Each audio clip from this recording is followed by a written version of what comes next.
Hi, this is Sarah Mikesell with the Cattle Site, and today we're here with Dr. Steve Lerner. He is the Senior Scientific and Business Advisor at Christian Hansen. Thanks for being with us today. Very happy Steve. to be here, Sally. Thank you. Very good. And we're here at NCBA in New Orleans, and it's great to be back to the show.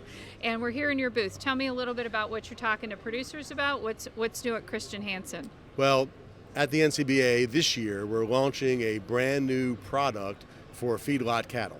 Oh, It's fantastic. called Bovamine Defend Plus. Bovamine Defend has been in the cattle market now for 25 plus years. Okay. It is got the lion's share of the business in terms of value share. People rely on it to do the things you typically expect from a probiotic, add some efficiency, get some gain. But Christian Hansen has improved on that already proven product by adding 2 different species of Bacillus organism. Oh, okay. What makes Bacillus particularly good is their capacity to help digest feedstuffs, like typical cattle feedlot finishing feed, and also have an impact on potentially harmful organisms like Clostridia. So by taking the existing organisms that were in Bovamine Defend with their proven track record, we've made that product substantially better, Yeah. adding additional weight, additional efficiency, which translates to about 10 pounds of hot carcass weight. Very good. And let's talk about probiotics, right? Because these are, we're seeing more and more of them in the market, right? Absolutely. I think when the industry was pushed to begin considering alternatives to perhaps antibiotic Right. or metaphylactic treatment, the nutritionists and some vets turned to alternative solutions. Right. Well, what's very good about effective probiotics is they really do roughly 4 major things. Okay. They improve digestion of feedstuffs by producing some enzymes. They support the function of the intestinal tract to get better absorption of those nutrients. Okay. And then they work with the gut to improve an immune response and to enhance the barrier function, which keeps pathogens out of the animal. So when you can get more nutrients out of feed and into your body, then you will allocate those the way God intended to grow Right. if you're a beef steer, to produce milk if you're a cow, to produce eggs if you're a chicken. And that's the role of probiotics. So our job at Christian Hansen is to find those organisms Right. with their unique genetic gifts, to find them in the lab, to look at what they might give in terms of benefit, prove that in the Yeah. laboratory, take it to field trials, and eventually take it out to the marketplace where that's the real proof of the pudding, Yeah. is getting an increase in performance in those production animals.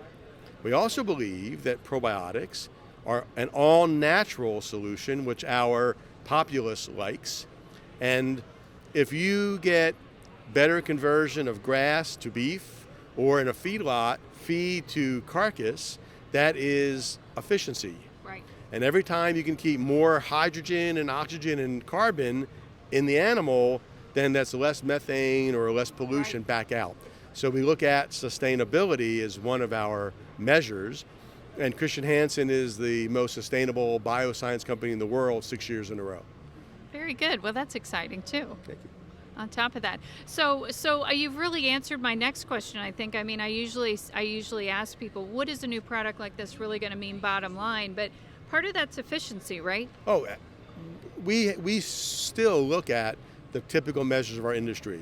Average daily gain, feed to gain ratio for efficiency, and that should translate into grade and dressing percentages, and it does. So that's what you're hoping to get, are those demonstrable benefits. However, there are other things that you might derive from probiotics that you don't typically think about. We have a growing body of evidence coming from the human side Right. and some on the poultry side of a gut-brain microbiome axis. Oh, interesting. And there's great evidence that if you improve the quality of the microorganisms, the microbiome, that improves the quality of the gut, which signals to the brain, and animals may actually feel better.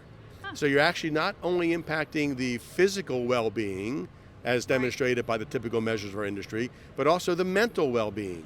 And every time you can combine sustainability and good animal welfare, that's really what the industry should be looking for. That's fantastic. That's great news. And the microbiome is such an interesting thing, right? We're just learning so much about it. I mean, I'm going to conferences just on the microbiome now, Yes. right? 30 plus years ago, when I was still an old guy, we were talking about germs and killing germs. Disinfection was the rule. Right. You don't want to contaminate your hands, you don't want to do anything. Now we're understanding that these trillions of bacteria that live in and on us are absolutely essential to the quality of our lives. Right. And they do great research that has shown that a good microbiome, which is the collection of all these microorganisms, can actually impact things like the spectrum of autism or of depression or of schizophrenia. Right. It's just remarkable what is burgeoning out of human medicine Right. that we in animal care can then leapfrog right to and see if those same things should apply to other mammals, if it's beef Right. cattle, or to avian species. And the overwhelming evidence to date is that it does. So you get these beautiful benefits, and they're now considering the microbiome as its own organ. Right. It weighs about as much as our heart, and it's conferring some reasonable benefits, and it's just a matter of what's the next 20 years is going to bring for microbiological science.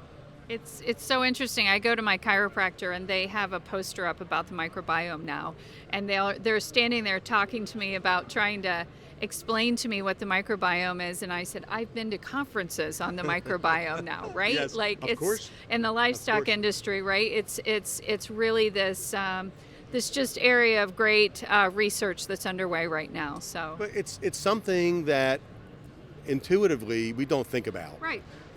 When we have an upset stomach, we know how that makes us feel too. Right. You don't feel good, and you think, okay, well, it's just that. But Right. there could be some neural or hormonal things that are happening that are affecting Right. your sense of well-being. Yeah. And if you can do something that increases serotonin production, the hormone of well-being, reduces cortisol production, it's a win-win. Yeah. So you feel good. Now, unfortunately, it's made me very feed efficient, taking a daily probiotic, but I also feel really good. Right. So I take that as a reasonable trade-off. Absolutely. Thanks again, Steve. This is great information. My absolute pleasure. This is Sarah Mikesell with the Cattle Site.